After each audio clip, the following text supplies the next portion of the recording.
ভিন্ন সমাধান বের করে। তাহলে এক একজন মুস্তাহিদের বের করা সমাধানকে এক একটা মাযহাব বলা হয়।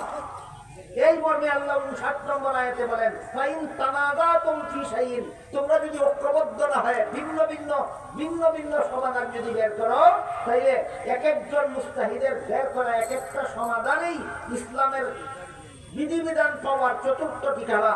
সূরা নিসার 59 নম্বর আয়াতে আল্লাহ ইসলামের যাবতীয় বিধিবিধান পাওয়ার 4 ঠিকানা চিহ্নিত করে দিয়েছেন। 1 নম্বর ঠিকানার নাম আল্লাহর কোরআন, 2 নম্বর ঠিকানার নাম রাসূলের হাদিস, 3 নম্বর ঠিকানার নাম উম্মতের ইজমা, 4 নম্বর ঠিকানার নাম মুস্তাহিদগণের মাযহাব।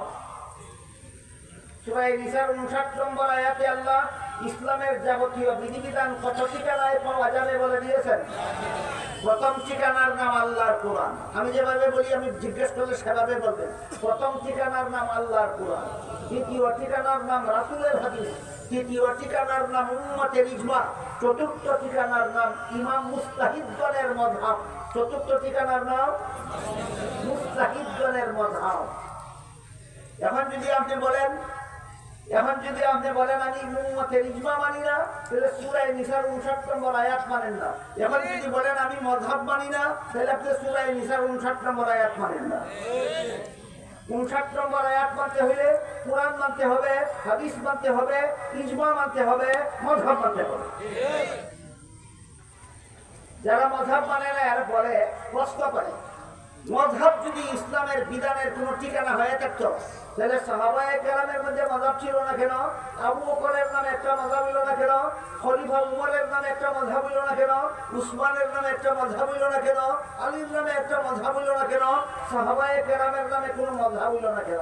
আমি বলবো এই গণ্ডমূর্খরা সাহাবাও চিনে না, মাযহাবও চিনে না। আবু বকরের একটা মাযহাব ছিল আলাদা, এই মূর্খরা জানে না।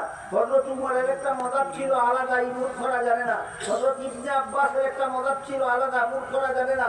হযরত ইবনে মাসউদের একটা মাযহাব ছিল আলাদা, মূর্খরা জানে না। নবীর বিবি আয়েশার একটা আলাদা মাযহাব ছিল, মূর্খরা জানে না।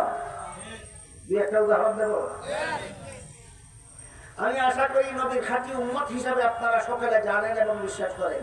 রাসূল করিম সাল্লাল্লাহু আলাইহি ওয়াসাল্লাম মেরাজের রাতে সশরীরে জাগ্রত অবস্থায় 7 আসমানের উপরে জান্নাত জাহান্নাম পরিদর্শনে আল্লাহর সাক্ষাতে গিয়েছিলেন। বিশ্বাস করেন? তখন আল্লাহ রাসূল চাক্ষুষভাবে জান্নাত দেখেছেন, চাক্ষুষভাবে জাহান্নাম দেখেছেন, আল্লাহর সাথে সাক্ষাতে কথাবার্তা বলেছেন। কিন্তু আল্লাহকে দেখেছেন কিনা এই প্রশ্নের জবাবটা কোরআন হাদিসে পরিষ্কারভাবে নাই। মেরাজের রাতে যখন রাসূল আল্লাহর সাথে কথা বলেছিলেন, তখন আল্লাহকে দেখেছেন কিনা, দেখে থাকলে কিভাবে দেখেছেন, এর ব্যাখ্যা কোরআন হাদিসে নাই। এমন সমাধান কিভাবে বের করতে হয়?